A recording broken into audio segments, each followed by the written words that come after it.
Good evening from the Magnus Arena at the University of Denver in Denver, Colorado.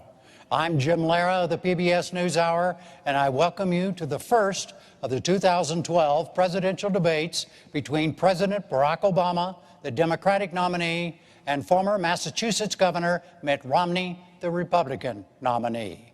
This debate and the next three, two presidential, one vice presidential, are sponsored by the Commission on Presidential Debates. Tonight's 90 minutes will be about domestic issues and will follow a format designed by the Commission. There will be 6 roughly 15-minute segments with 2-minute answers for the first question, then open discussion for the remainder of each segment.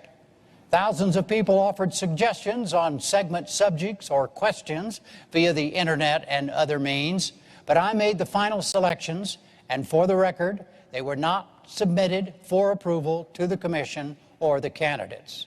The segments, as I announced in advance, will be 3 on the economy and 1 each on health care, the role of government, and governing, with an emphasis throughout on differences, specifics, and choices. Both candidates will also have 2-minute closing statements. The audience here in the hall has promised to remain silent. No cheers, applause, boos, hisses, among other noisy, distracting things, so we may all concentrate on what the candidates have to say. There is a noise exception right now, though, as we welcome President Obama and Governor Romney.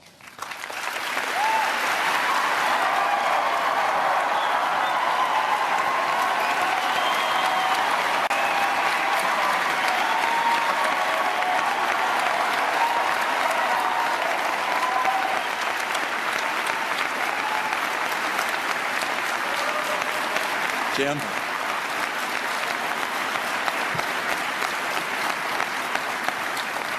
Gentlemen, welcome to you both. Let's start the economy, segment 1, and let's begin with jobs. What are the major differences between the two of you about how you would go about creating new jobs? You have 2 minutes. Each of you have 2 minutes to start. A coin toss is determined. Mr. President, you go first. Well, thank you very much, Jim, for this opportunity. I want to thank Governor Romney and the University of Denver for your hospitality. There are a lot of points I want to make tonight, but the most important one is that 20 years ago I became the luckiest man on earth because Michelle Obama agreed to marry me. And so I just want to wish, sweetie, you happy anniversary and let you know that a year from now we will not be celebrating it in front of 40 million people. 4 years ago we went through the worst financial crisis since the Great Depression. Millions of jobs were lost. The auto industry was on the brink of collapse. The financial system had frozen up. And because of the resilience and the determination of the American people, we've begun to fight our way back. Over the last 30 months, we've seen 5 million jobs in the private sector created. The auto industry has come roaring back, and housing has begun to rise. But we all know that we've still got a lot of work to do. And so the question here tonight is not where we've been, but where we're going. Governor Romney has a perspective that says if we cut taxes skewed towards the wealthy and roll back regulations, that we'll be better off. I've got a different view. I think we've got to invest in education and training. I think it's important for us to develop new sources of energy here in America, that we change our tax code to make sure that we're helping small businesses and companies that are investing here in the United States, that we take some of the money that we're saving as we wind down 2 wars to rebuild America, and that we reduce our deficit in a balanced way that allows us to make these critical investments. Now, it ultimately is going to be up to the voters, to you, which path we should take. Are we going to double down on the top-down economic policies that help to get us into this mess, or do we embrace a new economic patriotism that says America does best when the middle class does best? And I'm looking forward to having that debate. Governor Romney, 2 minutes. Thank you, Jim. It's an honor to be here with you, and I appreciate the chance to be with the President. I'm pleased to be at the University of Denver, appreciate their welcome, and also the Presidential Commission on these debates. And congratulations to you, Mr. President, on your anniversary. I'm sure this was the most romantic place you could imagine, here with me. So congratulations. This is obviously a very tender topic. I've had the occasion over the last couple of years of meeting people across the country. I was in Dayton, Ohio, and a woman grabbed my arm and she said, "I've been out of work since May. Can you help me?" Ann yesterday was at a rally in Denver, and a woman came up to her with a baby in her arms and said, "Ann, my husband has had 4 jobs in 3 years, part-time jobs. He's lost his most recent job, and we've now just lost our home. Can you help us?" And the answer is yes, we can help, but it's going to take a different path, not the one we've been on, not the one the president describes as a top-down cut taxes for the rich. That's not what I'm going to do. My plan has 5 basic parts. 1, get us energy independent, North American energy independent. That creates about 4 million jobs. Number 2, open up more trade, particularly in Latin America. Crack down on China if and when they cheat. Number 3, make sure our people have the skills they need to succeed and the best schools in the world. We're far away from that now. Number 4, get us to a balanced budget. Number 5, champion small business. It's small business that creates the jobs in America. And over the last 4 years, small business people have decided that America may not be the place to open a new business because new business startups are down to a 30-year low. I know what it takes to get small business growing again, to hire people. Now, I'm concerned that the path that we're on has just been unsuccessful. The president has a view very similar to the view he had when he ran 4 years ago, that a bigger government, spending more, taxing more, regulating more, if you will, trickle-down government would work. That's not the right answer for America. I'll restore the vitality that gets America working again. Thank you. Mr. President, please respond directly to what the governor just said about trickle-down, his trickle-down approach, as he said yours is. Well, let me talk specifically about what I think we need to do. First, we've got to improve our education system. And we've made enormous progress drawing on ideas both from Democrats and Republicans that are already starting to show gains in some of the toughest to deal with schools. We've got a program called Race to the Top that has prompted reforms in 46 states around the country, raising standards, improving how we train teachers. So now I want to hire another 100,000 new math and science teachers and create 2 million more slots in our community colleges so that people can get trained for the jobs that are out there right now. And I want to make sure that we keep tuition low for our young people. When it comes to our tax code, Governor Romney and I both agree that our corporate tax rate is too high. So I want to lower it, particularly for manufacturing, taking it down to 25%. But I also want to close those loopholes that are giving incentives for companies that are shipping jobs overseas. I want to provide tax breaks for companies that are investing here in the United States. On energy, Governor Romney and I, we both agree that we've got to boost American energy production. And oil and natural gas production are higher than they've been in years. But I also believe that we've got to look at the energy sources of the future, like wind and solar and biofuels, and make those investments. So all of this is possible. Now, in order for us to do it, we do have to close our deficit, and one of the things I'm sure we'll be discussing tonight is how do we deal with our tax code, and how do we make sure that we are reducing spending in a responsible way, but also how do we have enough revenue to make those investments. And this is where there's a difference, because Governor Romney's Central Economic Plan calls for a $5 trillion tax cut, on top of the extension of the Bush tax cuts. That's another $1 trillion, and $2 trillion in additional military spending that the military hasn't asked for. That's $8 trillion. How we pay for that, reduce the deficit, and make the investments that we need to make without dumping those costs on the middle-class Americans, I think, is one of the central questions of this campaign. Both of you have spoken about a lot of different things, and we're going to try to get through them in as specific a way as we possibly can. But first, Governor Romney, do you have a question that you'd like to ask the president directly about something he just said? Well, sure. I'd like to clear up the record and go through piece by piece. First of all, I don't have a $5 trillion tax cut. I don't have a tax cut. of the scale that you're talking about. My view is that we ought to provide tax relief to people in the middle class. But I'm not going to reduce the share of taxes paid by high-income people. High-income people are doing just fine in this economy. They'll do fine whether you're president or I am. The people who are having the hard time right now are middle-income Americans. Under the president's policies, middle-income Americans have been buried. They're just being crushed. Middle-income Americans have seen their income come down by $4,300. This is a tax in and of itself. I'll call it the economy tax. It's been crushing. At the same time, gasoline prices have doubled under the president. Electric rates are up. Food prices are up. Health care costs have gone up by $2,500 a family. Middle-income families are being crushed. And so the question is how to get them going again, and I've described it. It's energy and trade, the right kind of training programs, balancing our budget, and helping small business. Those are the cornerstones of my plan. But the president mentioned a couple of other ideas. I'll just note. First, education. I agree. Education is key, particularly the future of our economy. But our training programs right now, we've got 47 of them housed in the federal government, reporting to 8 different agencies. Overhead is overwhelming. We got to get those dollars back to the states and go to the workers so they can create their own pathways to getting the training they need for jobs that will really help them.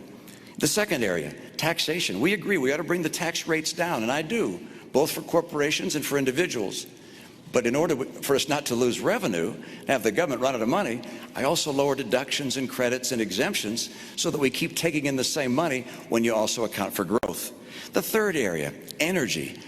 Energy is critical, and the president pointed out correctly that production of oil and gas in the U.S. is up, but not due to his policies, in spite of his policies. Mr. President, all of the increase in natural gas and oil has happened on private land, not on government land.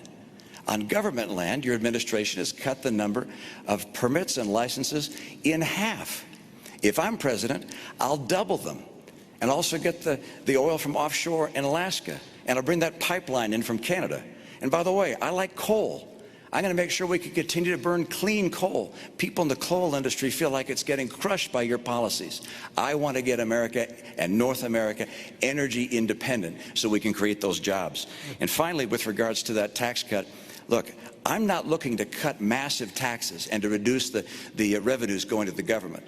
My number one principle is there'll be no tax cut that adds to the deficit.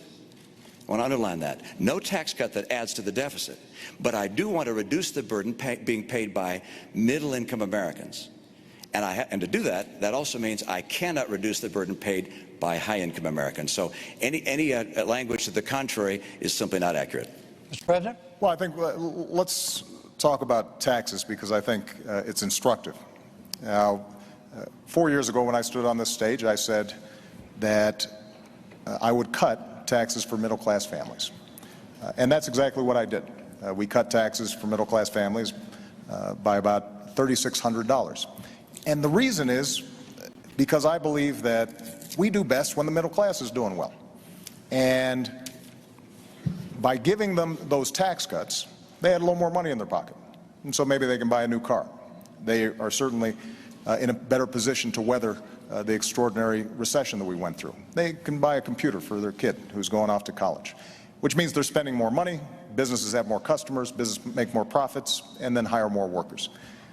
Now, Governor Romney's proposal that he's been promoting for 18 months calls for a $5 trillion tax cut on top of $2 trillion of additional spending for our military.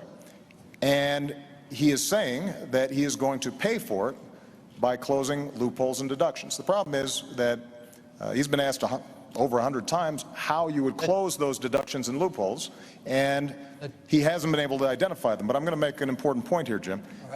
When you add up all the loopholes and deductions that upper-income individuals are currently taking advantage of, you take those all away, you don't come close to paying for $5 trillion in tax cuts and $2 trillion in additional military spending. And that's why independent studies looking at this said the only way to meet Governor Romney's pledge of not reducing the deficit or not adding to the deficit is by burdening middle-class families. The average middle-class family with children would pay about $2,000 more. Now, that's not my analysis. That's the analysis of economists who have looked at this. And that kind of top-down economics where folks at the top are doing well, so the average person making $3 million is getting a $250,000 tax break, while middle-class families are burdened further, that's not what I believe is a recipe for economic growth. All right. What is the difference? Well, let's just stay on taxes. Right. Yeah, just let's just stay on taxes for a moment here. Well, but what is the difference? virtually everything he just said about my tax plan is inaccurate. All right, go. So if the tax plan he described were a tax plan I was asked to support, I'd say absolutely not. I'm not looking for a $5 trillion tax cut. What I've said is I won't put in place a tax cut that adds to the deficit. That's part one.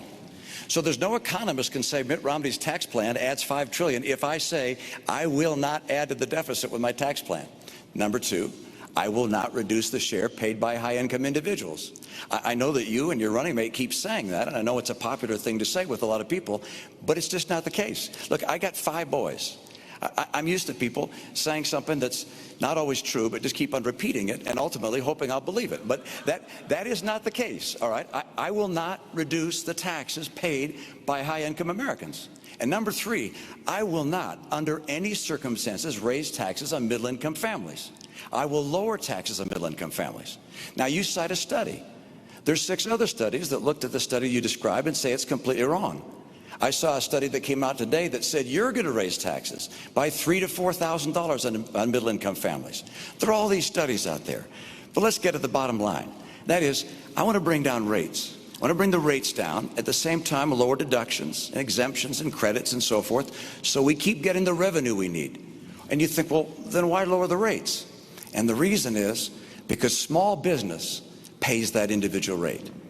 54% of America's workers work in businesses that are taxed not at the corporate tax rate, but at the individual tax rate.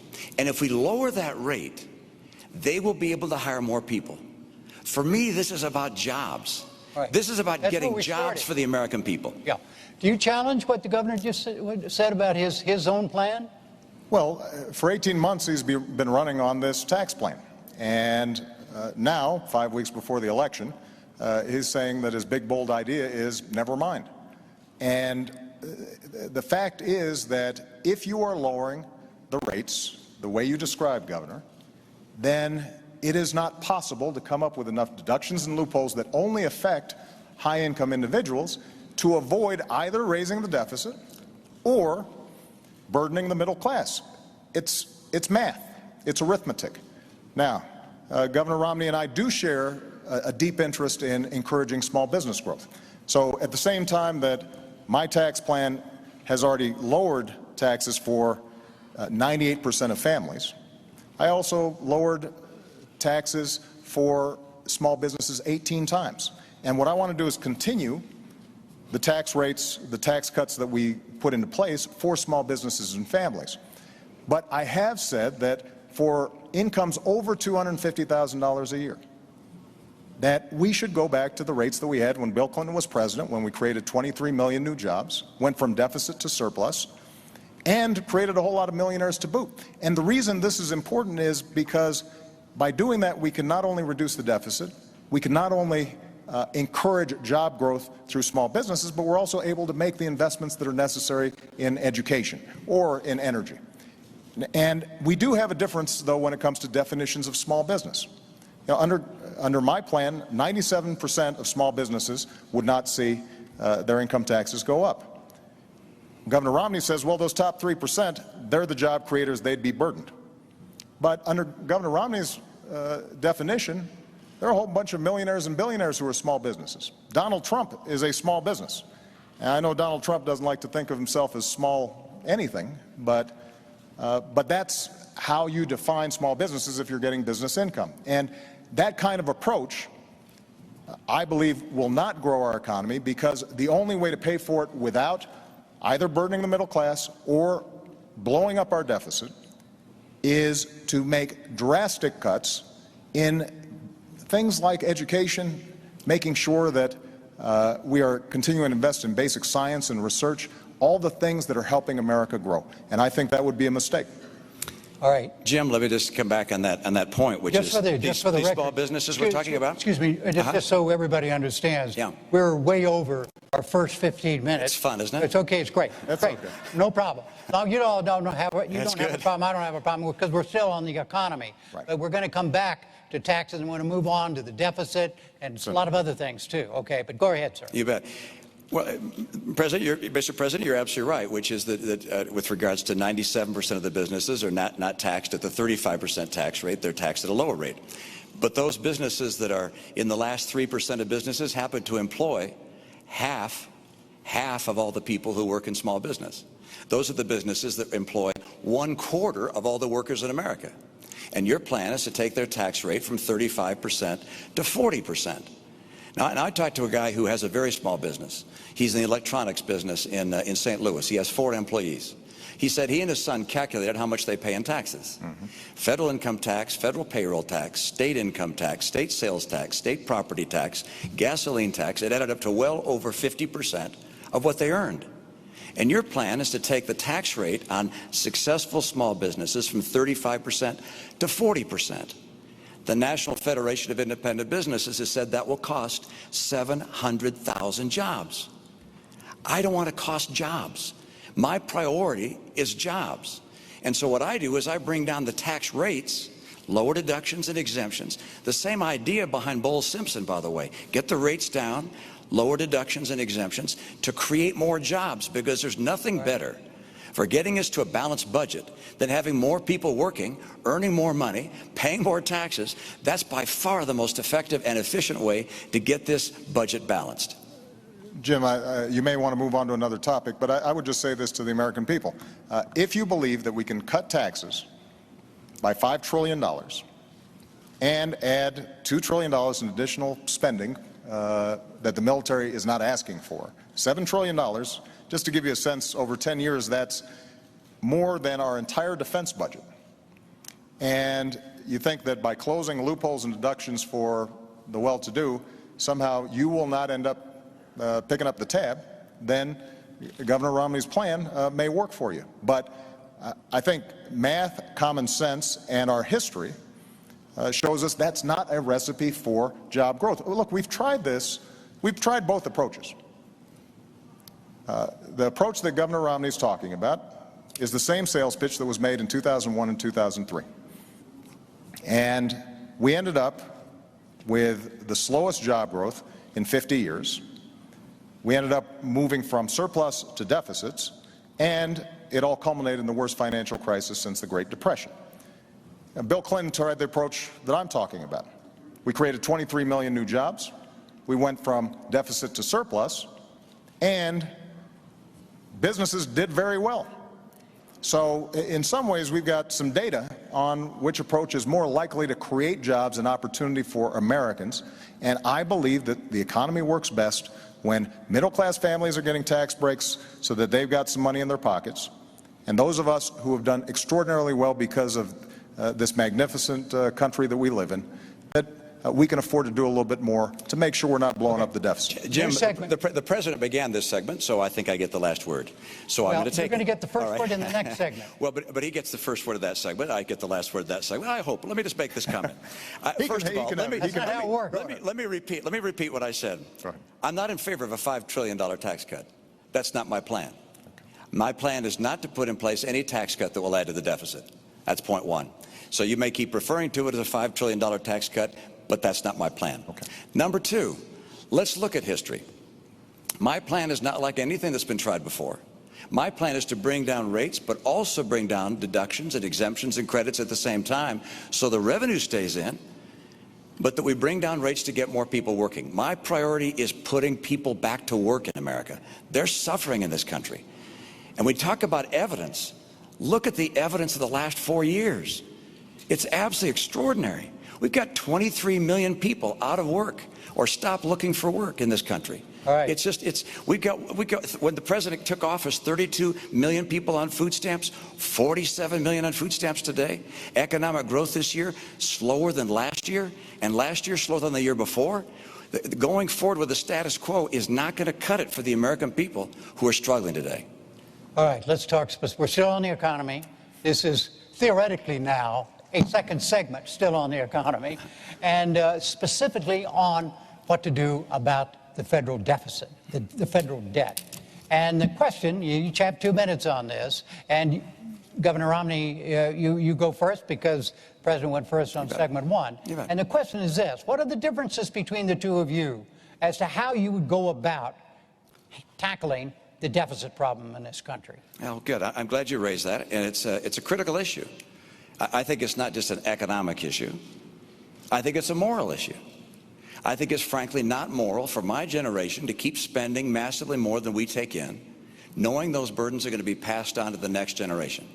And they're going to be paying the interest and the principal all their lives. And the amount of debt we're adding at $1 trillion a year is simply not moral. So how do we deal with it? Well, mathematically, there are 3 ways that you can cut a deficit. One, of course, is to raise taxes. Number 2 is to cut spending. And number 3 is to grow the economy. Because if more people work in a growing economy, they're paying taxes, and you can get the job done that way. The president would prefer raising taxes. I understand. The problem with raising taxes is that it slows down the rate of growth, and you can never quite get the job done. I want to lower spending and encourage economic growth at the same time. What things would I cut from spending? Well, first of all, I will eliminate all programs by this test if they don't pass it. Is the program so critical it's worth borrowing money from China to pay for it? And if not, I'll get rid of it. Obamacare is on my list. I apologize, Mr. President. I use that term with all respect, by the way. Good. Okay, good.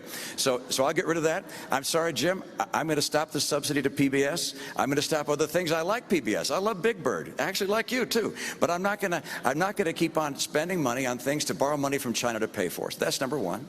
Number 2, I'll take programs that are currently good programs, but I think could be run more efficiently at the state level and send them to the state. Number 3, I'll make government more efficient. I'm going to cut back the number of employees, combine some agencies and departments. My cutbacks will be done through attrition, by the way. This is the approach we have to take to get America to a balanced budget. The president said he'd cut the deficit in half. Unfortunately, he doubled it. $1 trillion deficits for the last 4 years. The president's put in place as much public debt, almost as much debt held by the public as all prior presidents combined. Mr. President, 2 minutes. When I walked into the Oval Office, I had more than $1 trillion deficit greeting me. And we know where it came from. 2 wars that were paid for on a credit card, 2 tax cuts that were not paid for, and a whole bunch of programs that were not paid for, and then a massive economic crisis. And despite that, what we've said is, yes, we had to take some initial emergency measures to make sure we didn't slip into a Great Depression. But what we've also said is, let's make sure that we are cutting out those things that are not helping us grow. So 77 government programs, everything from aircrafts that the Air Force had ordered but weren't working very well. 18 government programs for education that were well-intentioned but weren't helping kids learn. We went after medical fraud in Medicare and Medicaid very aggressively, more aggressively than ever before, and have saved tens of billions of dollars, $50 billion of waste taken out of the system. And I worked with Democrats and Republicans to cut $1 trillion out of our discretionary domestic budget. That's the largest cut in the discretionary domestic budget since Dwight Eisenhower. Now, we all know that we've got to do more. And so I put forward a specific $4 trillion deficit reduction plan. It's on a website. You can look at all the numbers, what cuts we make and what revenue we raise. And the way we do it is $2.50 for every cut. We ask for $1 of additional revenue, paid for, as I indicated earlier, by asking those of us who have done very well in this country to contribute a little bit more to reduce the deficit. Governor Romney earlier mentioned the Bowles-Simpson Commission. Well, that's how the commission, bipartisan commission that talked about how we should move forward, suggested we have to do it in a balanced way with some revenue and some spending cuts. And this is a major difference that Governor Romney and I have. Let me just finish this point because you're looking for contrast. When Governor Romney stood on a stage with other Republican candidates for the nomination, and he was asked, would you take $10 of spending cuts for just $1 of revenue? And he said no. Now, if you take such an unbalanced approach, then that means you are going to be gutting our investments in schools and education. It means that Governor Romney go. talked about Medicaid and how we could send it back to the states, but effectively this means a 30% cut in the primary program we help for seniors who are in nursing homes, for kids who are with disabilities. Mr. President, And that is not a right strategy for us to move forward. way over the 2 minutes. Sorry. Governor, what about Simpson Bowles? Will you support Simpson Bowles? Simpson Bowles, the president should have grabbed that. No, I mean, do you support Simpson Bowles? I have my own plan. It's not the same as Simpson Bowles, but in my view, the president should have grabbed it. If he wanted to make some adjustments to it, take it, go to Congress, fight for it. That's what we've done. Made some adjustments to it, and we're putting it forward before Congress right now, a $4 trillion plan. But you've been president 4 years. You've been president 4 years. Right. You said you cut the deficit in half. It's now 4 years later. We still have trillion-dollar deficits. The CBO says we'll have a trillion-dollar deficit each of the next 4 years. If you're reelected, we'll get to a trillion-dollar debt. I mean, you have said before you'd cut the deficit in half. And I love this idea of $4 trillion in cuts. You found $4 trillion of ways to reduce or to get closer to a balanced budget, except we still show trillion-dollar deficits every year. That doesn't get the job done. Let me come back and say, why is it that I don't want to raise taxes? Why don't I want to raise taxes on people? And actually, you said it back in 2010. You said, look, I'm going to extend the tax policies that we have. Now, I'm not going to raise taxes on anyone, because when the economy is growing slow like this, when we're in recession, you shouldn't raise taxes on anyone. Well, the economy is still growing slow. As a matter of fact, it's growing much more slowly now than when you made that statement.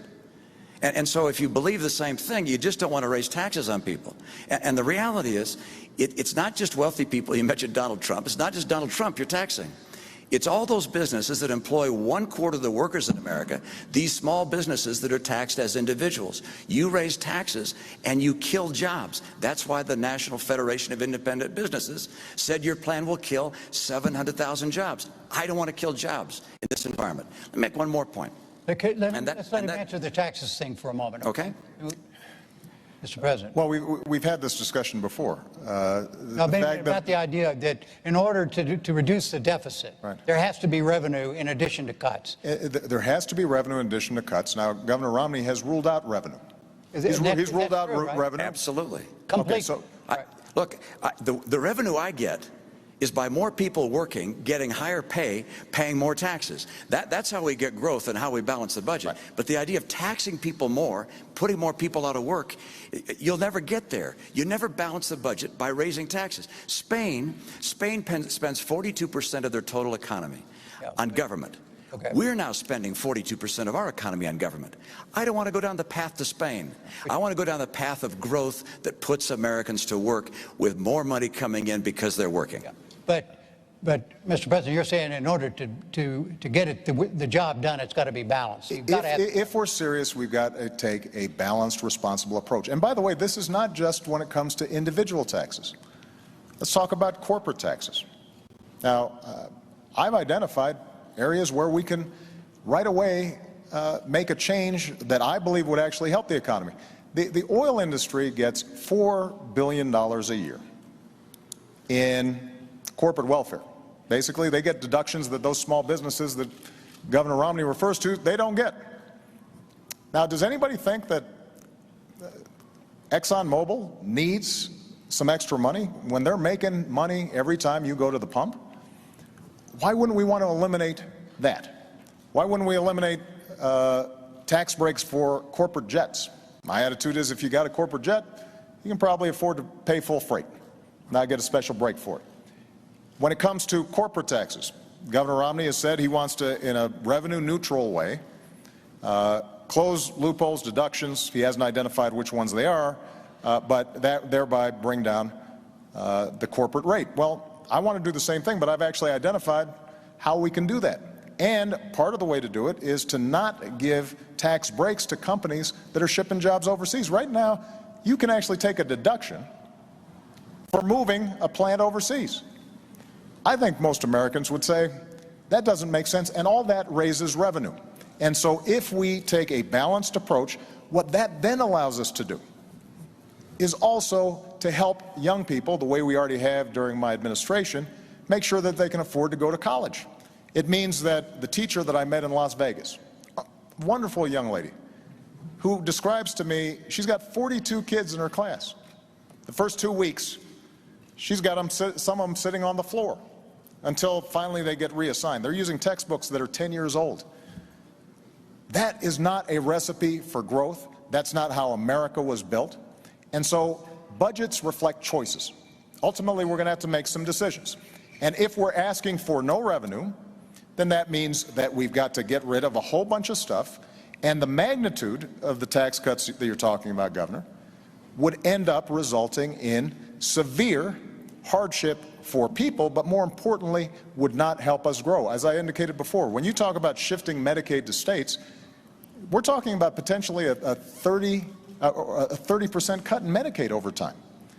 Now, that may not seem like a big deal when it just is paper, numbers on a sheet of paper.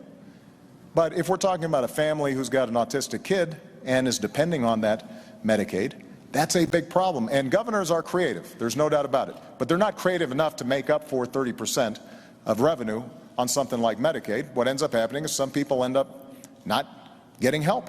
Jim, we've gone on a lot of topics there, and so it's going to take a minute to go from Medicaid to schools to oil to tax breaks and companies going overseas. So let's go through them one by one. First of all, the Department of Energy has said the tax break for oil companies is $2.8 billion a year. And it's actually an accounting treatment, as you know, that's been in place for 100 years. Now, it's time to end it. And in 1 year, you provided $90 billion in breaks to the green energy world. Now, I like green energy as well, but that's about 50 years worth of what oil and gas receives. And you say Exxon and Mobil. Actually, this $2.8 billion goes largely to small companies, to drilling operators and so forth. But, if we get that tax rate from 35% down to 25%, well, that $2.8 billion is on the table. Of course it's on the table. That's probably not going to survive if you get that rate down to 25%. But don't forget, you put $90 billion, like 50 years worth of breaks into solar and wind, to Solyndra and Fisker and Tesla and Enter1. I mean, I had a friend who said you don't just pick the winners and losers, you pick the losers. All right. So this is not the kind of policy you want to have. You want to get America energy secure. The second topic, which is you said you get a deduction for taking a plant overseas. Look, I've been in business for 25 years. I have no idea what you're talking about. I maybe need to get a new accountant. But the idea that you get a break for shipping jobs overseas is simply not the case. What we do have right now is a setting where I'd like to bring money from overseas back to this country. And finally, Medicaid to states, I'm not quite sure where that came in except this, which is I would like to take the Medicaid dollars that go to states and say to a state, you're going to get what you got last year, plus inflation, plus 1%, and then you're going to manage your care for your poor in the way you think best. And I remember as a governor, when this idea was floated by Tommy Thompson, the governors, Republican and Democrats, said, please let us do that. We can care for our own poor in so much better and more effective a way than having the federal government tell us how to care for our poor. So let's state, one of the magnificent things about this country is the whole idea that states are the laboratories of democracy. Don't have the federal government tell everybody what kind of training programs they have to have and what kind of Medicaid they have to have. Let states do this. And by the way, if a state gets in trouble, well, we can step in and see if we can find a way to help them. But the right approach is one which relies on the brilliance of our people and states, not the federal government. 2 seconds, and we're going on still on the economy on another part of it. Okay. All right. This is segment 3, the economy. Entitlements. First answer goes to you. 2 minutes, Mr. President. Do you see a major difference between the two of you on Social Security? I suspect that on Social Security we've got a somewhat similar position. Social Security is structurally sound. It's going to have to be tweaked the way it was by Ronald Reagan and Democratic Speaker Tip O'Neill. But the basic structure is sound, but I want to talk about the values behind Social Security and Medicare, and then talk about Medicare because that's the big driver of our deficits right now. My grandmother, some of you know, helped to raise me. My grandparents did. My grandfather died a while back. My grandmother died 3 days before I was elected president, and she was fiercely independent. She worked her way up. Only had a high school education, started as a secretary, ended up being the vice president of a local bank. And she ended up living alone by choice.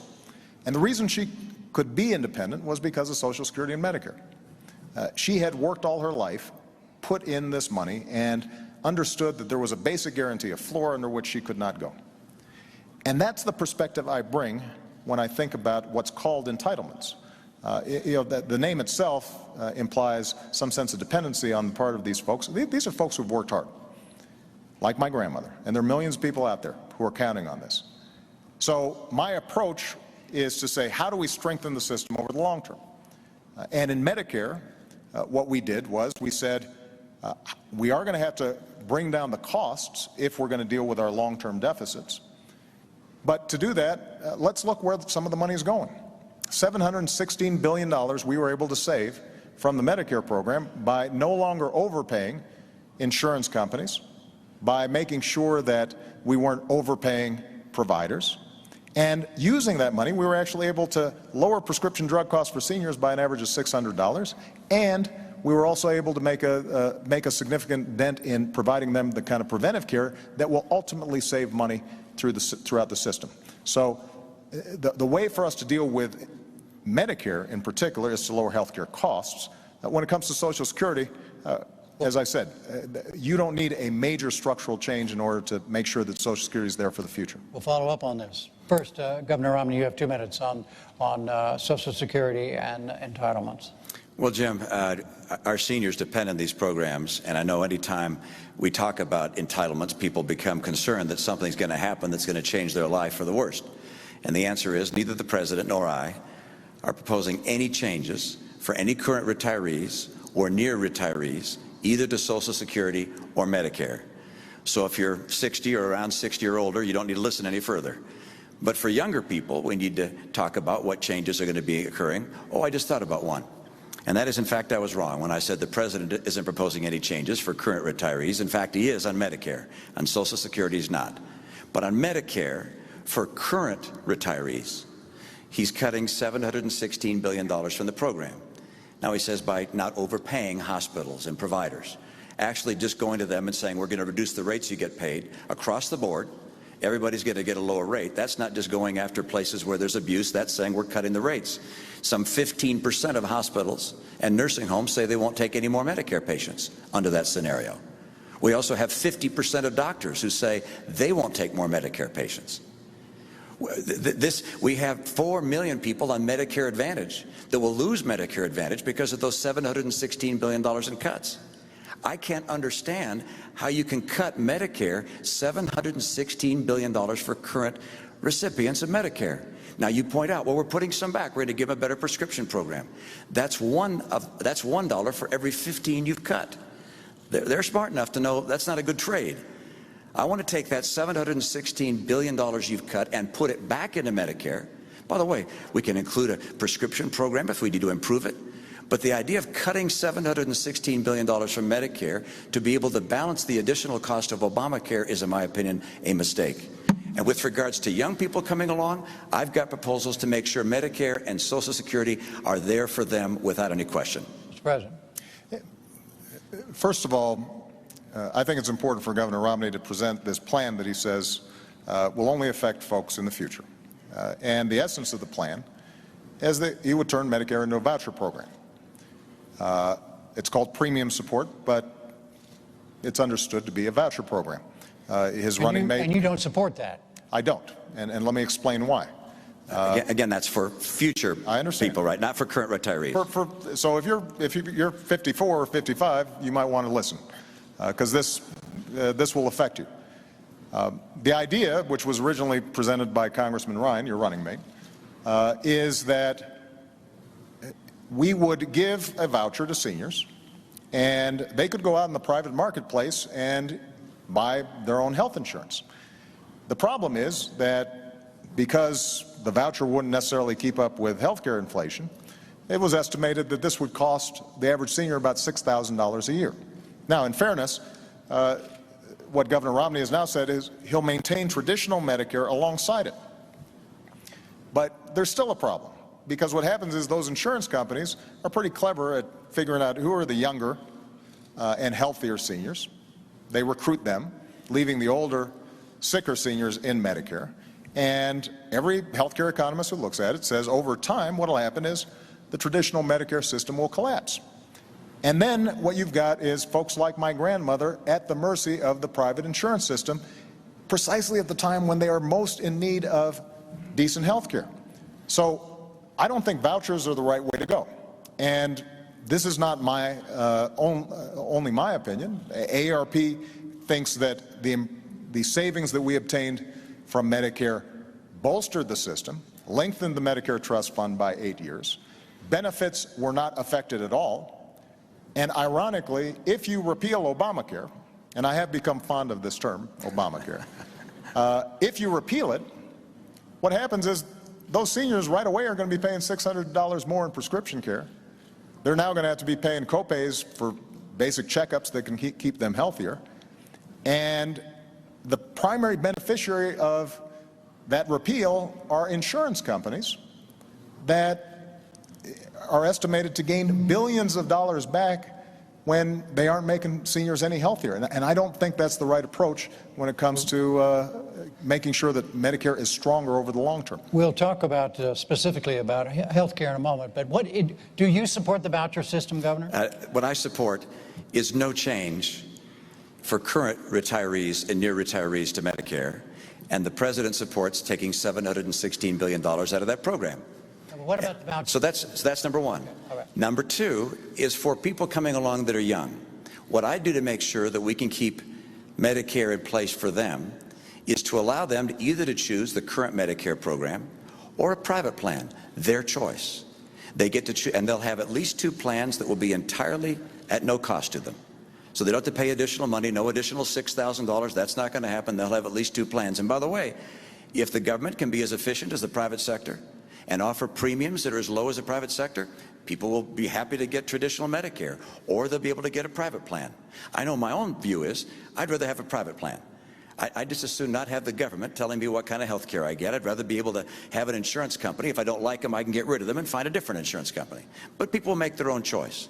The other thing we have to do to save Medicare, we have to have the benefits high for those that are low income, but for higher income people, we're going to have to lower some of the benefits. We have to make sure this program is there for the long term. That's the plan that I put forward. And by the way, the idea came not even from Paul Ryan or Senator Wyden, who's a co-author of the bill with Paul Ryan in the Senate, but also it came from Bill Clinton's chief of staff. This is an idea that's been around a long time, which is saying, hey, let's see if we can't get competition into the Medicare world so that people can get the choice of different plans at lower cost, better quality, I believe, in competition. Jim, if I can just respond very quickly. First of all, every study has shown that Medicare has lower administrative costs than private insurance does, which is why seniors are generally pretty happy with it. And private insurers have to make a profit. Nothing wrong with that. That's what they do.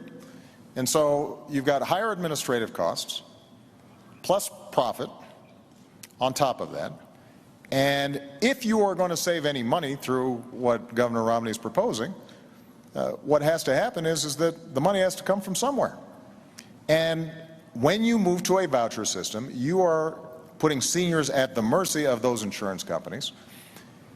And over time, if traditional Medicare has decayed or fallen apart, then they're stuck. And this is the reason why AARP has said that your plan would weaken Medicare substantially. And that's why they were supportive of the approach that we took. One last point I want to make. We do have to lower the cost of health care, not just in Medicare and Medicaid. Talk about that in a minute. But overall. Oh, okay. And so that's a big topic. Can we stay on Medicare? Is that a Yeah, we're separate going topic? Yeah, I want to get to it, but all I want to do is very quickly let's get back to before we leave the economy. Let's get back to Medicare. The President said that the government can provide the service at lower cost and without a profit. All right. If that's the case, then it will always be the best product that people can purchase. But my experience is the private sector typically is able to provide a better product at a lower cost. Can the two of you agree that the voters have a choice, a clear choice between the two of you on Medicare? Absolutely. All right. So to finish quickly, briefly on the economy, what is your view about the level of federal regulation of the economy right now? Is there too much? And in your case, Mr. President, should there be more? Beginning with you, this is not a new 2-minute segment. Just start, and we'll go for a few minutes, and then we're going to go to health care, okay? Regulation is essential. You can't have a free market work if you don't have regulation. As a business person, I had to have I need to know the regulations. I needed them there. You couldn't have people opening up banks in their garage and making loans. I mean, you have to have regulations so that you can have an economy work. Every free economy has good regulation. At the same time, regulation can become excessive. Is it excessive now, Well, do you think? in some places, yes. Like In other where? places, no. It can become out of date. And what's happened with some of the legislation that's been passed during the president's term, you've seen regulation become excessive, and it's hurt the economy. Let me give you an example. Dodd-Frank was passed, and it includes within it a number of provisions that I think have some unintended consequences that are harmful to the economy. One is it designates a number of banks as too big to fail, and they're effectively guaranteed by the federal government. This is the biggest kiss that's been given to New York banks I've ever seen. This is an enormous boon for them. There have been 122 community and small banks have closed since Dodd-Frank. So there's one example. Here's another. In Dodd-Frank, it says... You want to repeal Dodd-Frank? Well, I would repeal that and replace it. We're not going to get rid of all regulation. You have to have regulation. Okay. And there's some parts of Dodd-Frank that make all the sense in the world. You need transparency. You need to have leverage limits for institutions. Well, here's a specific. But let's mention the other one. Let's talk the other big one. No, let's not. Okay. Let's let him respond. Let's let him respond to this specific on Dodd-Frank and what the governor just said. Well, I think this is a great example. The reason we have been in such an enormous economic crisis was prompted by reckless behavior across the board. Now, it wasn't just on Wall Street. You had loan officers that were given loans and mortgages that really shouldn't have been given because the folks didn't qualify. You had people who were borrowing money to buy a house that they couldn't afford. You had credit agencies that were stamping these as A1 great investments when they weren't. But you also had banks making money hand over fist, churning out products that the bankers themselves didn't even understand in order to make big profits, but knowing that it made the entire system vulnerable. So what did we do? We stepped in and had the toughest reforms on Wall Street since the 1930s. We said, you've got banks, you've got to raise your capital requirements. You can't engage in some of this risky behavior that is putting Main Street at risk. We're going to make sure that you've got to have a living will so we can know how you're going to wind things down if you make a bad bet, so we don't have other taxpayer bailouts. In the meantime, by the way, we also made sure that all the help that we provided those banks was paid back, every single dime, with interest. Now, Governor Romney has said he wants to repeal Dodd-Frank. And, I appreciate, and it appears we've got some agreement that a marketplace to work has to have some regulation. But in the past, Governor Romney has said he just wants to repeal Dodd-Frank, roll it back. And so the question is, does anybody out there think that the big problem we had is that there was too much oversight and regulation of Wall Street? Because if you do, then Governor Romney is your candidate. But that's not what I believe. That's just not the facts. Look, we have to have regulation on Wall Street. Yeah. That's why I'd have regulation. But I wouldn't designate 5 banks as too big to fail and give them a blank check. That's one of the unintended consequences of Dodd-Frank. It wasn't thought through properly. We need to get rid of that provision because it's killing regional and small banks. They're getting hurt. Let me mention another regulation in Dodd-Frank. You say we were giving mortgages to people who weren't qualified. It's exactly right. It's one of the reasons for the great financial calamity we had. And so Dodd-Frank correctly says we need to have qualified mortgages, and if you give a mortgage that's not qualified, there are big penalties. Except they didn't ever go on to define what a qualified mortgage was.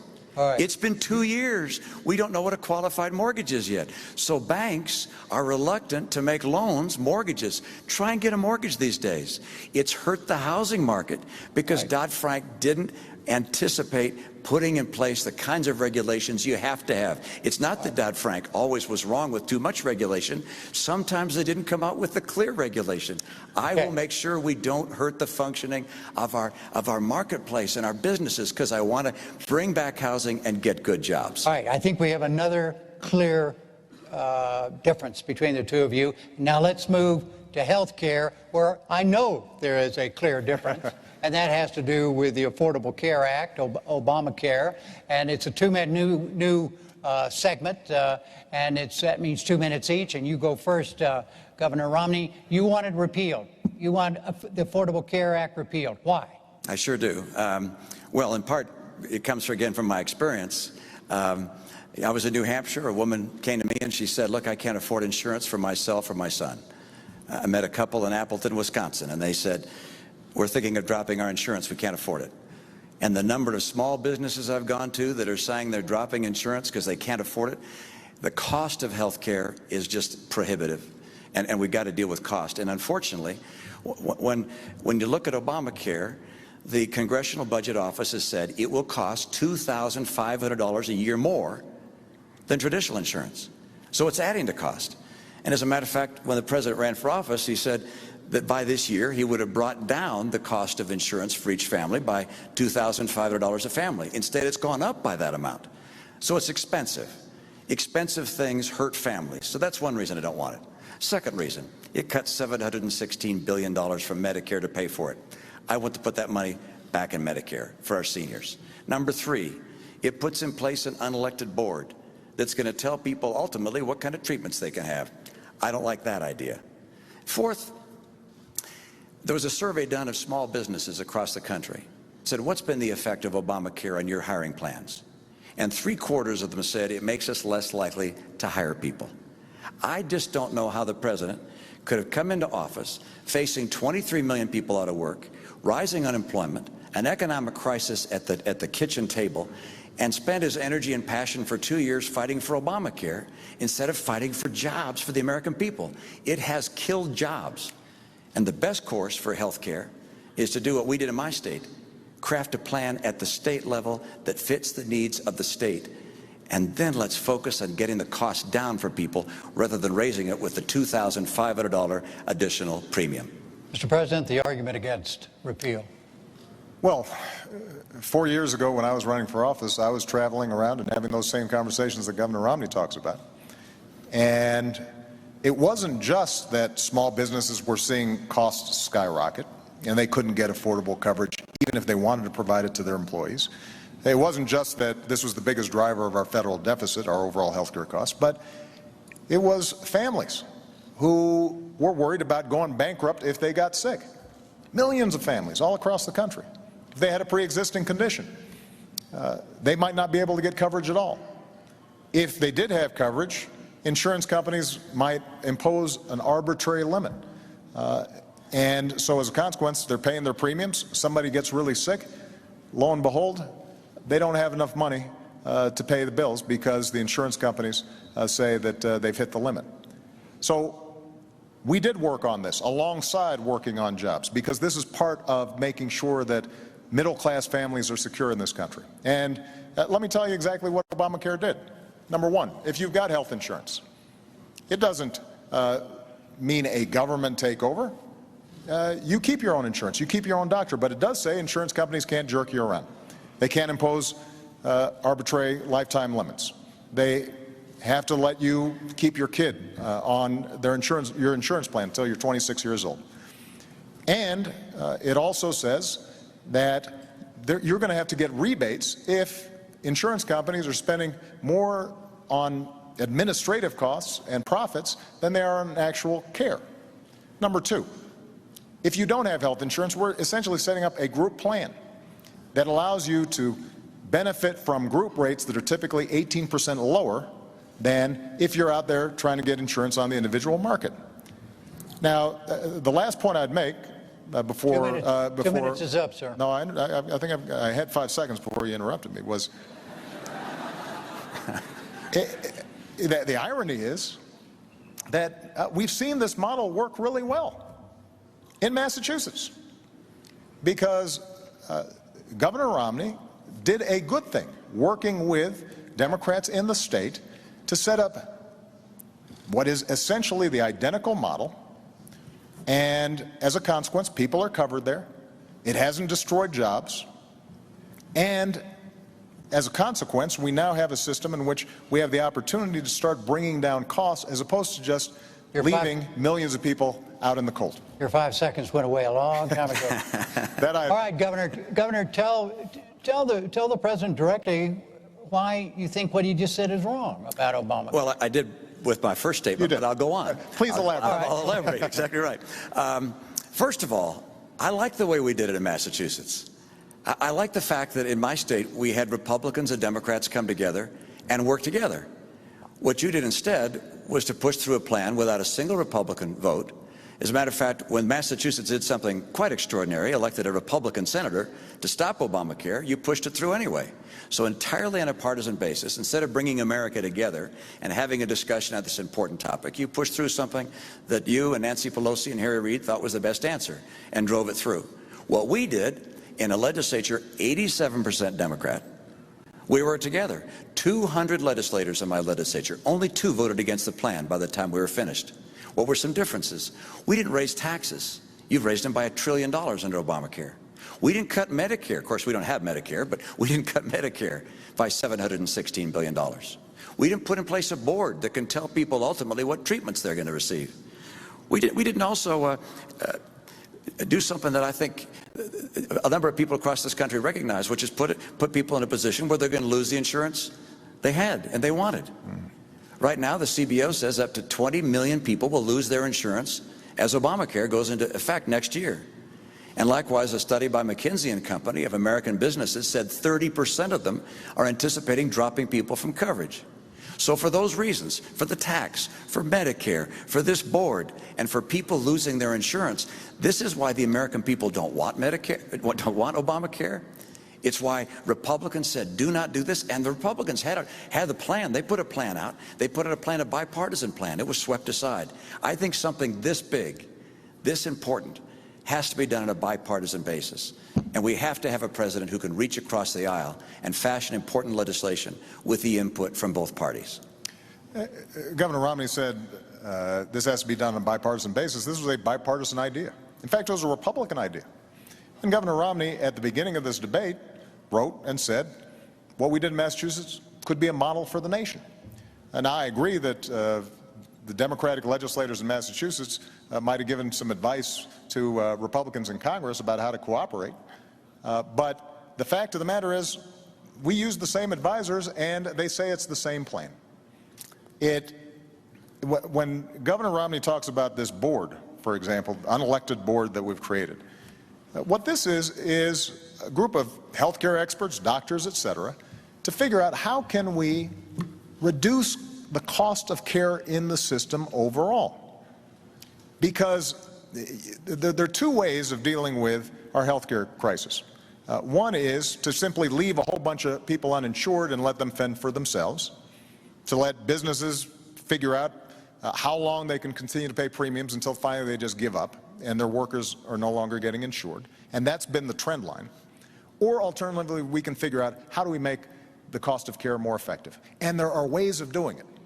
So at Cleveland Clinic, one of the best healthcare systems in the world, they actually provide great care cheaper than average. And the reason they do is because they do some smart things. They say, if a patient's coming in, let's get all the doctors together at once, do one test instead of having the patient run around with 10 tests. Let's make sure that we're providing preventive care, so we're catching the onset of something like diabetes. Let's pay providers on the basis of performance as opposed to on the basis of how many procedures they've engaged in. Now, so what this board does is basically identifies best practices and says, let's use the purchasing power of Medicare and Medicaid to help to institutionalize all these good things that we do. And the fact of the matter is that when Obamacare is fully implemented, we're going to be in a position to show that costs are going down. And over the last 2 years, health care premiums have gone up. It's true, but they've gone up slower than any time in the last 50 years. So we're already beginning to see progress. In the meantime, folks out there with insurance, you're already getting a rebate. Let me make one last point. Governor Romney says we should replace it. I'm just going to repeal it, but but we can replace it with something. But the problem is he hasn't described what exactly we'd replace it with, other than saying we're going to leave it to the states. But the fact of the matter is that some of the prescriptions that he's offered, like letting you buy insurance across state lines, there's no indication that that somehow is going to help somebody who's got a pre-existing condition be able to finally buy insurance. In fact, it's estimated that by repealing Obamacare, you're looking at 50 million people losing health insurance at a time when it's vitally important. Let's let the governor explain what you would do if Obamacare is repealed. How would you replace it? Actually, it's a lengthy description, but number one, pre-existing conditions are covered under my plan. Number two, young people are able to stay on their family plan. That's already offered in the private marketplace. You don't have to have the government mandate that for that to occur. But let's come back to something the President and I agree on, which is the key task we have in healthcare is to get the cost down so it's more affordable for families.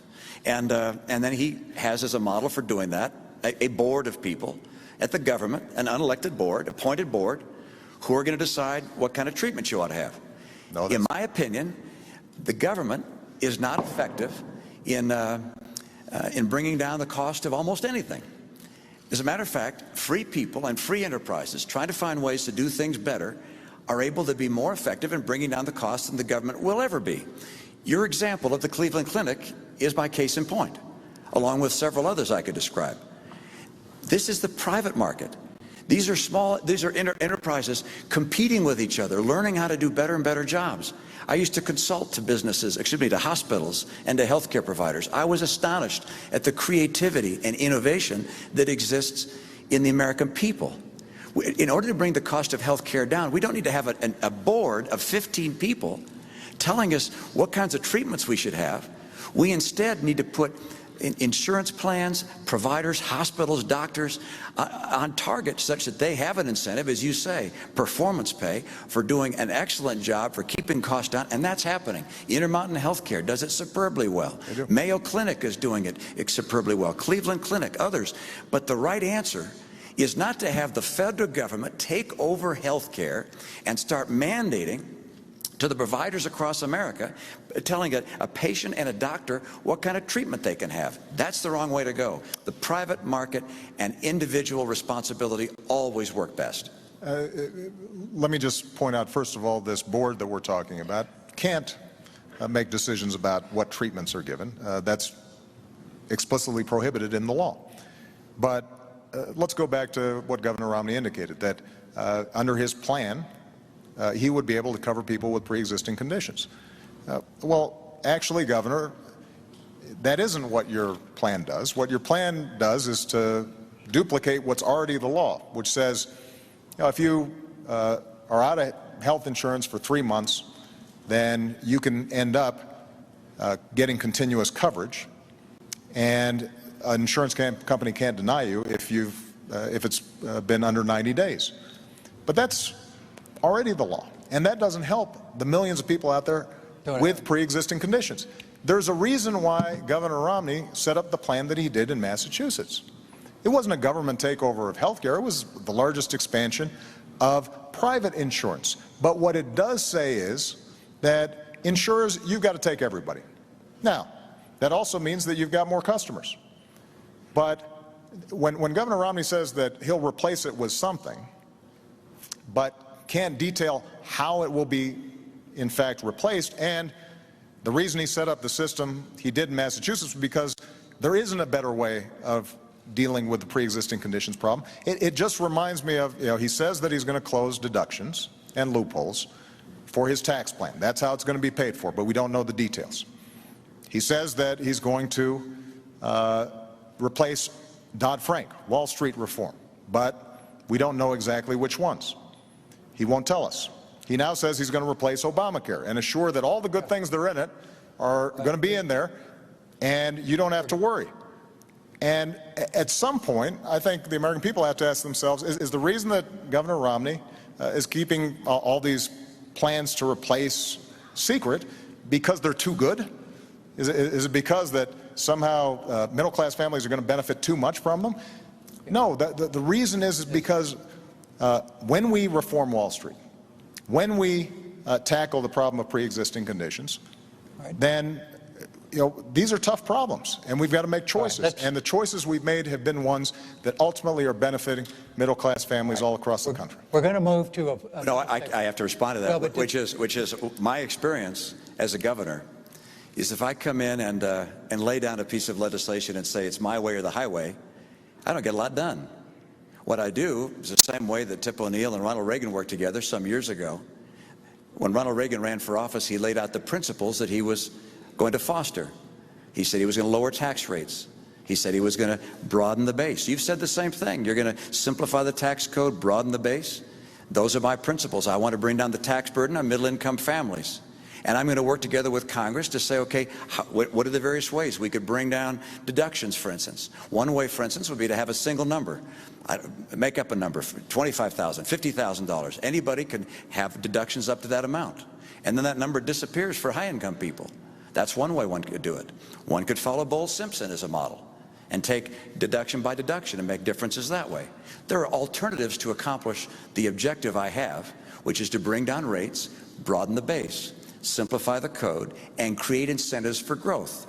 And with regards to health care, you had remarkable details with regards to my pre-existing condition plan. You obviously have studied up on my plan. In fact, I do have a plan that deals with people with pre-existing conditions. That's part of my health care plan. And what we did in Massachusetts is a model for the nation, state by state. And I said that at that time. The federal government taking over health care for the entire nation and whisking aside the 10th Amendment, which gives states the rights for these kinds of things, is not the course for America to have a stronger, more vibrant economy. That is a terrific segue to our next segment, and is the role of government. And let's see, role of government, and it is, you are first on this, Mr. President, and the question is this: do you believe, both of you, but you had the first 2 minutes on this, Mr. President, do you believe there's a fundamental difference between the two of you as to how you view the mission of the federal government? Well, I definitely think there are differences. The first role of the federal government is to keep the American people safe. That's its most basic function. And as Commander-in-Chief, that is something that I have worked on and thought about every single day that I've been in the Oval Office. But I also believe that government has the capacity, the federal government has the capacity, to help open up opportunity and create ladders of opportunity and to create frameworks where the American people can succeed. Look, the genius of America is the free enterprise system and freedom, and the fact that people can go out there and start a business, work on an idea, make their own decisions. But as Abraham Lincoln understood, there are also some things we do better together. So in the middle of the Civil War, Abraham Lincoln said, let's help to finance the Transcontinental Railroad. Let's start the National Academy of Sciences. Let's start land-grant colleges, because we want to give these gateways of opportunity for all Americans, because if all Americans are getting opportunity, we're all going to be better off. That doesn't restrict people's freedom, that enhances it. And so what I've tried to do as president is to apply those same principles. And when it comes to education, what I've said is we've got to reform schools that are not working. We used something called race to the top. It wasn't a top-down approach, Governor. What we've said is to states, we'll give you more money if you initiate reforms. And as a consequence, you had 46 states around the country who have made a real difference. But what I've also said is let's hire another 100,000 math and science teachers to make sure we maintain our technological lead and our people are skilled and able to succeed. And hard-pressed states right now can't all do that. In fact, we've seen layoffs of hundreds of thousands of teachers over the last several years, and Governor Romney doesn't think we need more teachers. I do, because I think that that is the kind of investment where the federal government can help. It can't do it all, but it can make a difference. And as a consequence, we'll have a better trained workforce, and that will create jobs because companies want to locate in places where we've got a skilled workforce. 2 minutes, Governor, on the role of government. Your view. Well, first, I love great schools. Massachusetts, our schools are ranked #1 of all 50 states. And the key to great schools, great teachers. So I reject the idea that I don't believe in great teachers or more teachers. Every school district, every state should make that decision on their own.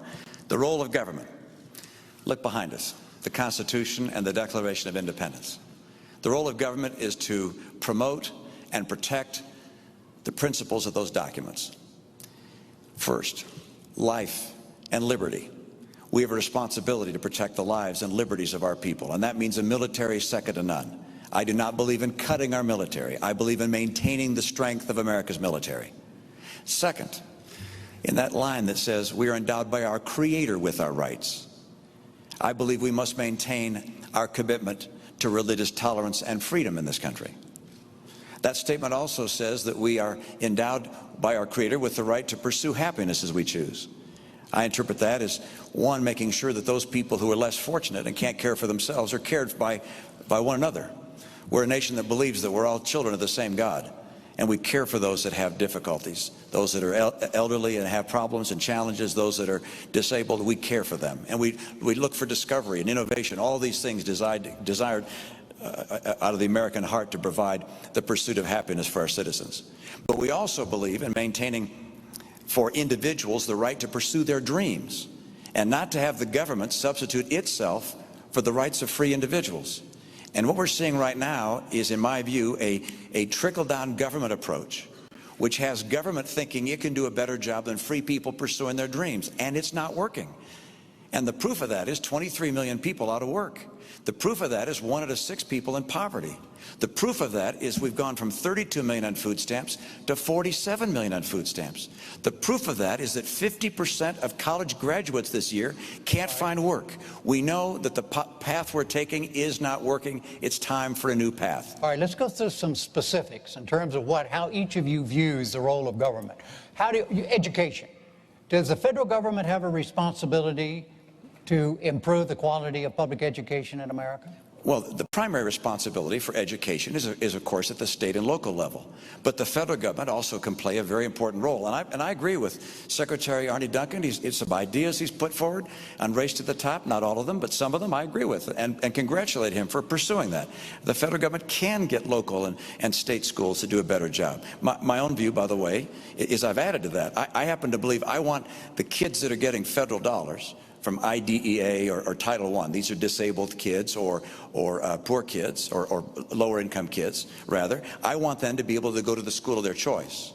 So all federal funds, instead of going to the state or to the school district, I'd have go, if you will, follow the child and let the parent and the child decide where to send their student. How do you see the federal government's responsibility to, as I say, to improve the quality of public education in this country? Well, as I've indicated, I think that it has a significant role to play.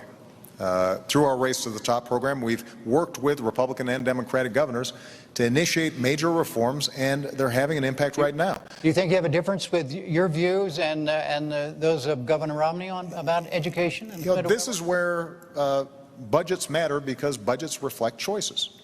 So when Governor Romney indicates that he wants to cut taxes and potentially benefit folks like me and him, and to pay for it, we're having to initiate significant cuts in federal support for education. That makes a difference. You know, his running mate, Congressman Ryan, put forward a budget that reflects many of the principles that Governor Romney's talked about. And it wasn't very detailed. This seems to be a trend, but what it did do is if you extrapolated how much money we're talking about, you'd look at cutting the education budget by up to 20%. When it comes to community colleges, we are seeing great work done out there all over the country, because we have the opportunity to train people for jobs that exist right now. And one of the things I suspect Governor Romney and I probably agree on is getting businesses to work with community colleges so that they're setting up their training programs. Do you agree, Governor? Let me just finish the point. It's, by what, I suspect it'll be a small going very agreement. well in my state, by the way. Yeah. Where they're partnering so that they're designing training programs, and people who are going through them know that there's a job waiting for them if they complete it. Okay. That makes a big difference, but that requires some federal support. Let me just say one final example. When it comes to making college affordable, whether it's 2-year or 4-year, one of the things that I did as president was we were sending $60 billion to banks and lenders as middlemen for the student loan program, even though the loans were guaranteed. So there was no risk for the banks or the lenders, but they were taking billions out of the system. And we said, why not cut out the middleman? And as a consequence, what we've been able to do is to provide millions more students assistance, lower or keep low interest rates on student loans. And this is an example of where our priorities make a difference. Governor Romney, I genuinely believe, cares about education. But when he tells a student that, you should borrow money from your parents to go to college, that indicates the degree to which, there may not be as much of a focus on the fact that folks like myself, folks like Michelle, kids who attend University of Denver just don't have that option. And for us to be able to make sure that they've got that opportunity and they can walk through that door, that is vitally important, not just to those kids. It's how we're going to grow this economy over the long term. We're running out of time, gentlemen. So you have a chance. Yes, respond to that. Yes, sir, Governor. Mr. President, you're entitled as a president to your own airplane and to your own house, but not to your own facts. All right, I'm not going to cut education funding. I don't have any plan to cut education funding and grants that go to people going to college. I'm planning on continuing to grow, so I'm not planning on making changes there. But you make a very good point, which is that the place you put your money just makes a pretty clear indication of where your heart is. You put $90 billion into green jobs. And I'm all in favor of green energy. $90 billion. That would have hired 2 million teachers. $90 billion. And these businesses, many of them have gone out of business. I think about half of them, of the ones that have been invested in, have gone out of business. A number of them happen to be owned by people who are contributors to your campaigns. Look, the right course for America's government, we're talking about the role of government, is not to become the economic player, picking winners and losers, telling people what kind of health treatment they can receive, taking over the health care system that has existed in this country for a long, long time and has produced the best health records in the world. The right answer for government is to say, how do we make the private sector become more efficient and more effective? How do we get schools to be more competitive? Let's grade them. I propose we grade our schools so parents know which schools are succeeding and failing, so they can take their child to a school that's being more successful. I don't want to cut our commitment to education. I wanted to make it more effective and efficient. And by the way, I've had that experience. I don't just talk about it. I've been there. Massachusetts schools are ranked #1 in the nation. This is not because I didn't have commitment to education. It's because I care about education for all of our kids. All right, gentlemen, look, excuse me one sec. Excuse me, sir. We've got barely have 3 minutes left. I'm not going to grade the two of you and say your answers have been too long or I've done a poor job. You've done a great job. Oh, well, no. But the fact is, government, the role of government and governing, we've lost a pot, in other words. So we only have three minutes left in the debate before we go to your closing statements. And so I want to ask finally here, and remember, we got 3 minutes total time here. And the question is this: many of the legislative functions of the federal government right now are in a state of paralysis as a result of partisan gridlock. If elected in your case, if re-elected in your case, what would you do about that? Governor? Jim, I had the great experience, it didn't seem like it at the time, of being elected in a state where my legislature was 87% Democrat. And that meant I figured out from day one I had to get along. And I had to work across the aisle to get anything done. We drove our schools to be #1 in the nation. We cut taxes 19 times. What would you do as president? As president, I will sit down on day one, actually the day after I get elected, I'll sit down with leaders, the Democratic leaders, as well as Republican leaders, and continue, as we did in my state. We met every Monday for a couple hours, talked about the issues and the challenges in our state in that case. We have to work on a collaborative basis, not because we're going to compromise our principle, but because there's common ground and the challenges America faces right now. Look, the reason I'm in this race is there are people that are really hurting today in this country. And we face this deficit could crush the future generations. What's happening in the Middle East? There are developments around the world that are of real concern. And Republicans and Democrats both love America, but we need to have leadership leadership in Washington that will actually bring people together and get the job done, and could not care less if it's a Republican or a Democrat. I've done it before. I'll do it again. Mr. President. Well, first of all, I think Governor Romney is going to have a busy first day because he's also going to repeal Obamacare, which will not be very popular among Democrats as you're sitting down with them. Look, my philosophy has been, I will take ideas from anybody, Democrat or Republican, as long as they're advancing the cause of making middle-class families stronger and giving ladders of opportunity into the middle class. That's how we cut taxes for middle-class families and small businesses. That's how we cut $1 trillion of spending that wasn't advancing that cause. That's how we signed 3 trade deals into law that are helping us to double our exports and sell more American products around the world. That's how we repealed Don't Ask, Don't Tell. That's how we ended the war in Iraq, as I promised, and that's how we're going to wind down the war in Afghanistan. That's how we went after al-Qaeda and bin Laden. So we've seen progress even under Republican control of the House of Representatives. But ultimately, part of being principled, part of being a leader is, A, being able to describe exactly what it is that you intend to do, not just saying, I'll sit down, but you have to have a plan. Number 2, what's important is occasionally you've got to say no to folks both in your own party and in the other party. And, you know, yes, have we had some fights between me and the Republicans when they fought back against us reining in the excesses of Wall Street? Absolutely, because that was a fight that needed to be had. When we were fighting about whether or not we were going to make sure that Americans had more security with their health insurance, and they said no, yes, that was a fight that we needed to have.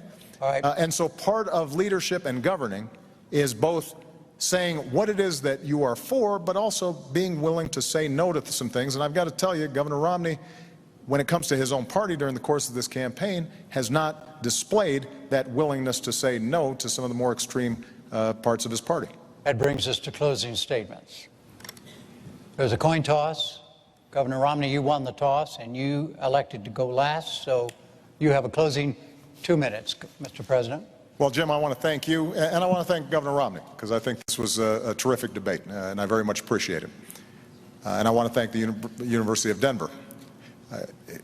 You know, 4 years ago, we were going through a major crisis, and yet my faith and confidence in the American future is undiminished. And the reason is because of its people. Because the woman I met in North Carolina who decided at 55 to go back to school because she wanted to inspire her daughter and now has a job from that new training that she's gotten. Because a company in Minnesota who was willing to give up salaries and perks for their executives to make sure that they didn't lay off workers during a recession. The auto workers that you meet in Toledo or Detroit take such pride in building the best cars in the world, not just because of a paycheck, but because it gives them that sense of pride that they're helping to build America. And so the question now is, how do we build on those strengths? And everything that I've tried to do, and everything that I'm now proposing for the next 4 years in terms of improving our education system or developing American energy, or making sure that we're closing loopholes for companies that are shipping jobs overseas and focusing on small business companies that are creating jobs here in the United States, or closing our deficit in a responsible, balanced way that allows us to invest in our future. All those things are designed to make sure that the American people, their genius, their grit, their determination is channeled, and they have an opportunity to succeed. And everybody's getting a fair shot, and everybody's getting a fair share. Everybody's doing a fair share, and everybody's playing by the same rules. You know, 4 years ago, I said that I'm not a perfect man and I wouldn't be a perfect president, and that's probably a promise that Governor Romney thinks I've kept. But I also promised that I'd fight every single day on behalf of the American people, and the middle class, and all those who are striving to get in the middle class. I've kept that promise, and if you'll vote for me, then I promise I'll fight just as hard in a second term. Governor Romney, your 2 minute closing. Thank you, Jim, and Mr. President, thank you for tuning in this evening. This is an important election, and I'm concerned about America. I'm concerned about the direction America has been taking over the last 4 years. I know this is bigger than an election about the two of us as individuals. It's bigger than our respective parties. It's an election about the course of America. What kind of America do you want to have for yourself and for your children? And there really are two very different paths that we began speaking about this evening. And over the course of this month, we're going to have two more presidential debates and a vice presidential debate. We'll talk about those two paths, but they lead in very different directions. And it's not just looking to our words that you have to take an evidence of where they go. You can look at the record. There's no question in my mind that if the president were to be reelected, you'll continue to see a middle-class squeeze with incomes going down and prices going up. I'll get incomes up again. You'll see chronic unemployment. We've had 43 straight months with unemployment above 8%. If I'm president, I will help create 12 million new jobs in this country with rising incomes. If the president's reelected, Obamacare will be fully installed. In my view, that's going to mean a whole different way of life for people who counted on the insurance plan they had in the past. Many will lose it.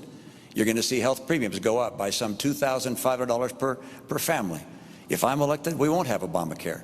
We'll put in place the kind of principles that I've put in place in my own state and allow each state to craft their own programs to get people insured, and we'll focus on getting the cost of health care down. If the president were to be reelected, you're going to see a $716 billion cut to Medicare. You'll have 4 million people who will lose Medicare Advantage.